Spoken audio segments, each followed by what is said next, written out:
Video में बड़ी खबरें निकल कर आ रही हैं। पीएम मोदी साहब ने किया है बड़ा ऐलान, साथ में ही लॉकडाउन आगे बढ़ाने की भी दे दिए हैं संकेत। इसी के साथ मजदूरों की राशन समस्या का अभी तक भी नहीं हो रहा है कोई भी समाधान, और साथ में ही स्पेशल ट्रेनों के बारे में भी एक बड़ी अपडेट निकल कर आ रही है। और 69,000 शिक्षक भर्ती का परिणाम जारी हो गया है और कल हो जाएगा ऑफिशियल अनाउंसमेंट। लॉकडाउन उल्लंघन करने पर नया कानून बना है, नया नियम हुए हैं लागू, और साथ में ही चीन में फिर से फैलना शुरू हो गया है कोरोना वायरस। इसी के साथ पृथ्वी पर वापस आकर गिरा 20 टन का रॉकेट, और मौसम के क्या है मिजाज।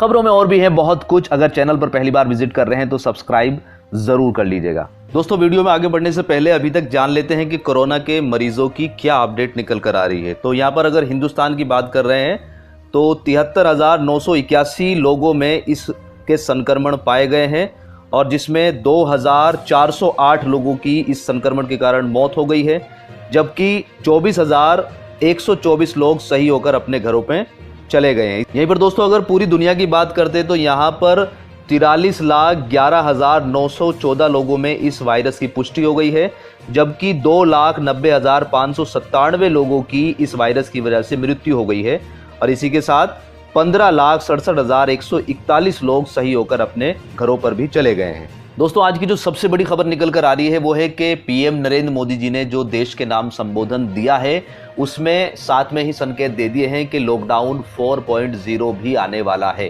3.0 खत्म होगा लेकिन 4.0 आएगा कुछ कंडीशंस के साथ, और एक बड़ा ऐलान भी किया है, कुछ सहायता के लिए एक बड़ा पैकेज का भी ऐलान किया है। प्रधानमंत्री नरेंद्र मोदी ने मंगलवार को राष्ट्र के नाम अपने संबोधन में लॉकडाउन 4.0 के संकेत दिए। पीएम मोदी ने बताया कि 18 मई से पहले लॉकडाउन के चौथे चरण की जानकारी साझा की जाएगी। इसके साथ ही उन्होंने कहा है कि ये लॉकडाउन नए रंग रूप नियम वाला होगा। बता दें कि देश में लागू 3.0 की अवधि 17 मई को खत्म हो रही है। अपने संबोधन में पीएम नरेंद्र मोदी ने आर्थिक पैकेज का भी ऐलान किया है जो 20 लाख करोड़ रुपए का है। अपने संबोधन में प्रधानमंत्री ने कहा है कि लॉकडाउन 4.0 नए रंग रूप वाला होगा और नए नियम वाला होगा। राज्यों से हमें जो सुझाव मिल रहे हैं उससे जुड़ी सारी जानकारी आपको 18 मई से पहले दे दी जाएगी। इसी के साथ प्रधानमंत्री नरेंद्र मोदी जी ने कोरोना लॉकडाउन पर कहा है कि हम मास्क पहनेंगे, दूरी रखेंगे, लक्ष्य से पीछे नहीं हटेंगे। पीएम मोदी ने कहा है कि कोरोना से मुकाबला करते हुए 4 महीने से ज्यादा बीत गए हैं। इस दौरान 42 लाख लोग कोरोना से ज्यादा संक्रमित हो गए हैं, 3.25 लाख लोगों की मृत्यु हो गई है। भारत में अनेक परिवार के लोग इस वायरस की वजह से इस दुनिया से चले गए हैं। मैं संवेदना व्यक्त करता हूं। पीएम मोदी ने कहा है कि साथियों, एक वायरस ने दुनिया को तहस नहस कर रखा है। करोड़ों लोग कठिनाइयों का सामना कर रहे हैं, सब जंग लड़ रहे हैं।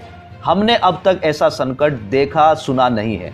मानव जाति के लिए यह अकल्पनीय है। यह क्राइसिस अभूतपूर्व है, मगर हारना थकना मानव को मंजूर नहीं है। सतर्क रहते हुए ऐसे सभी नियमों का पालन करते हुए हमें बचना है और आगे बढ़ना है। प्रधानमंत्री ने कहा है कि साथियों, हम पिछली शताब्दियों से सुनते आ रहे हैं कि अगली सदी भारत की होने वाली है।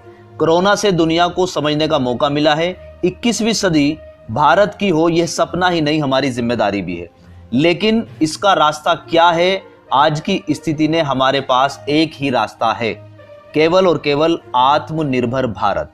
तो दोस्तों, यहाँ पर पीएम नरेंद्र मोदी जी के भाषण से एक बात तो क्लियर हो गई है कि जो लॉकडाउन 3.0 पर आशंका थी कि इसके बाद खुल जाएगा, तो वो खुलने वाला नहीं है, और आपको अगला लॉकडाउन 4.0 भी देखने को मिलने वाला है, लेकिन उसमें कुछ नई कंडीशन, नई रेस्ट्रिक्शन देखने को मिलेगी। दोस्तों, इस लॉकडाउन में सबसे ज्यादा अगर कोई परेशान है तो वो गरीब लोग हैं, और साथ में ही मजदूर लोग जो दूसरी जगह फंसे हुए हैं। उनकी बार बार मांग है कि या तो हमें राशन मुहैया कराया जाए या फिर हम जिस जगह के हैं हमें अपने घर पर पहुंचा दिया जाए। तो यहाँ पर लुधियाना में राशन नहीं मिलने पर मंगलवार दोपहर प्रवासी मजदूरों का आक्रोश फूट गया, और दोपहर करीब 12 बजे उन्होंने बस्ती जोधेवाल के पास लुधियाना रोड चक्का जाम कर दिया। सभी मजदूरों की एक ही शिकायत थी कि उन्हें राशन नहीं मिल रहा है। सरकार उनके घर जाने की भी कोई व्यवस्था नहीं कर रही है। कुछ प्रवासियों का कहना था कि उन्होंने ऑनलाइन रजिस्ट्रेशन कराया है, लेकिन इसके बाद भी उनको कोई जानकारी नहीं मिल रही है कि उनका नंबर कब आएगा। उनका कहना है कि रजिस्ट्रेशन कराने के बाद ये नहीं पता चल रहा है कि हमारा नंबर कब आएगा और हम अपने घर कब पहुंच पाएंगे। प्रवासियों के राष्ट्रीय राजमार्ग जाम करने की खबर लगते ही पुलिस बल भी मौके पर पहुंच गया। पहले तो प्रदर्शनकारियों को समझाने का प्रयास किया गया, जब कोई बात नहीं बनी तो लाठी चार्ज करके उनको वहां से खदेड़ा गया। यहीं पर दोस्तों एक खबर छत्तीसगढ़ से निकल कर आ रही है कि दूसरे राज्य में फंसे लोग छत्तीसगढ़ में वापस हो रहे हैं। मंगलवार दोपहर को मजदूरों के लौटने का सिलसिला जारी रहा। रायपुर, राजनांदगांव, दुर्ग और बिलासपुर रेलवे स्टेशन पर स्पेशल ट्रेनों से मजदूर पहुंचे। ये मजदूर गुजरात और तेलंगाना में लॉकडाउन के दौरान फंसे हुए थे। लगभग सभी के साथ उन राज्यों में रहने और खाने की समस्या हो रही थी, जिनकी वजह से यह घर लौटना चाहते थे। रेलवे स्टेशन पर प्रशासन सभी की जानकारी जुटा रहे हैं। सभी को उनके गांव या जिला मुख्यालय में बने क्वारंटाइन सेंटर में रखा जाएगा। तो दोस्तों यहाँ पर एक समस्या तो बिल्कुल कॉमन है कि अगर किसी भी मजदूर के बारे में बात करें, किसी मजदूर से बात करें, वो किसी भी राज्य में फंसा हुआ है, तो उसकी एक सीधी सी समस्या है कि खाने की समस्या, कि अगर वो राज्य सरकार उनके खाने का इंतजाम कर दे तो फिर वो अपने घर जाने के लिए ज़्यादा कोशिश ना करें। लेकिन जब उनके पास खाने के लिए कुछ नहीं है तो अब उनके पास क्या एक ऑप्शन रह जाएगा? एक ही रास्ता रह जाएगा कि उनको किसी तरीके से घर भेजा जाए और वहां पर वे कुछ खाने पीने का इंतजाम तो करें। इसी के साथ दोस्तों अगली खबर उत्तर प्रदेश के 69,000 शिक्षक भर्ती से रिलेटेड है। यहाँ पर 69,000 शिक्षक भर्ती का परिणाम जारी कर दिया गया है और यहाँ पर 1,46,060 अभ्यर्थी जो है इस परीक्षा में उत्तीर्ण करार दिए गए हैं। बैठक के तत्काल बाद परिणाम घोषित कर दिया गया। रिजल्ट का इंतजार कर रहे परीक्षार्थी बुधवार से परीक्षा नियामक प्राधिकारी की आधिकारिक वेबसाइट atr.exam.upsdc.go.in पर जाकर अपने रिजल्ट को चेक कर सकते हैं।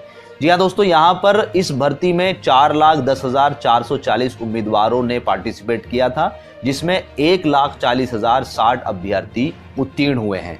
परिणाम के जारी होने के बाद भी अभी भर्ती का रास्ता बिल्कुल साफ नहीं हुआ है। हाईकोर्ट के बाद अब ये भर्ती सुप्रीम कोर्ट का रुख ले रही है। वकील गौरव यादव की ओर से दायर याचिका है जो इलाहाबाद उच्च न्यायालय के फैसले पर रोक लगाने या उसे रद्द करने की मांग को लेकर दायर करी गई है। इसी के साथ पूरे भारत में लॉकडाउन 3.0 चल रहा है, लेकिन यहाँ पर कुछ लोग इसका सही प्रकार से पालन नहीं कर रहे, जिनसे सरकार और प्रशासन काफी ज्यादा नाराज है। सरकार ने आदेश दिया है कि प्रशासन अपने स्तर पर एक सख्त कार्रवाई उन लोगों के खिलाफ करे। लॉकडाउन का उल्लंघन करने पर जनपद गौतम बुद्ध नगर पुलिस ने मंगलवार को 22 मुकदमे दर्ज कर और 83 लोगों को गिरफ्तार किया। पुलिस कमिश्नर के उप निदेशक दिनेश गुप्ता ने बताया कि जनपद गौतम बुद्ध नगर में कोविड-19 की वजह से धारा 144 और लॉकडाउन लागू है। उन्होंने बताया कि लॉकडाउन व धारा 144 का उल्लंघन करने पर मंगलवार को जनपद के विभिन्न थानों में 22 मुकदमे दर्ज किए गए हैं। उन्होंने बताया कि इसी के बीच पुलिस ने 83 लोगों को गिरफ्तार भी किया है। यहीं पर दोस्तों एक बड़ी खबर जो है चीन से निकल कर आ रही है। चीन के वुहान सिटी से कोरोना वायरस का शुरुआत हुई थी और वहां से ये वायरस पूरी तरीके से समाप्त हो गया था, लेकिन पिछले कुछ दिनों से फिर दोबारा से वहां पर नए नए केस निकल कर आ रहे हैं। कोरोना वायरस महामारी की जन्म स्थली बनकर उभरे चीनी शहर वुहान में अब सभी नागरिकों की फिर दोबारा से जांच की जाएगी। हाल ही में वुहान के एक आवासीय परिसर में कोरोना के 6 मामले पाए गए हैं। चीनी सरकार अब यहां सभी नागरिकों के संक्रमण की जांच करने की तैयारी में लग रही है। चीन के राष्ट्रीय स्वास्थ्य आयोग के अनुसार रविवार को देश में संक्रमण के 17 नए मामले सामने आए हैं, जिनमें से 7 मामले विदेश से आए लोगों से जुड़े हैं। इसी के साथ देश में संक्रमण के मामलों की जो संख्या है वो 82,918 हो गई है।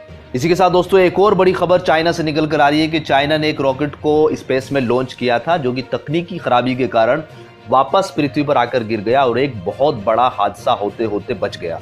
जी हाँ दोस्तों, अपने स्पेस स्टेशन पर कार्गो ले जाने के इरादे से लॉन्च किया गया चीन का टेस्ट रॉकेट तकनीकी खराबी के कारण पृथ्वी पर आकर गिर गया। हालांकि एक बड़ा हादसा होते होते बच गया जब इस रॉकेट का एक बड़ा हिस्सा पृथ्वी के वायुमंडल में अनियंत्रित होकर गिरा। इसकी लंबाई 30 मीटर बताई जा रही है और साथ में ही 5 मीटर ये चौड़ा था और इसका वजन 20 मीट्रिक टन का माना जा रहा है। माना जा रहा है कि पिछले 30 वर्षों में पृथ्वी के वायुमंडल में अनियंत्रित होकर गिरने वाला ये सबसे बड़ा ऑब्जेक्ट है। इससे पहले 1991 में करीब 39 टन का सोवियत यूनियन स्पेस इसी तरह से आकर पृथ्वी पर गिरा था। यूएस स्पेस फोर्स ने बताया कि यह हिस्सा सोमवार को अफ्रीका के पश्चिमी तट पर अटलांटिक महासागर में आकर गिरा। हालांकि नीचे आने के साथ ही इसके ज्यादातर हिस्सों को आग लग गई और सिर्फ कुछ टुकड़े ही जमीन पर लौट सके। चीन ने इसे 5 मई को लॉन्च किया था। इसी के साथ दोस्तों बढ़ते हैं अपने मौसम समाचार की तरफ के आने वाले 24 घंटे में मौसम का कैसा मिजाज होने वाला है। तो यहाँ पर दक्षिणी और तटीय तमिलनाडु व केरल के कुछ हिस्सों में हल्की से मध्यम बारिश के साथ साथ 1-2 स्थानों पर भारी बारिश के भी आसार हैं। इसी के साथ उत्तर प्रदेश, उत्तराखंड, उत्तर और पूर्वी मध्य प्रदेश, रायलसीमा के कुछ हिस्सों, आंतरिक कर्नाटक, मध्य महाराष्ट्र और पूर्वोत्तर भारत में हल्की से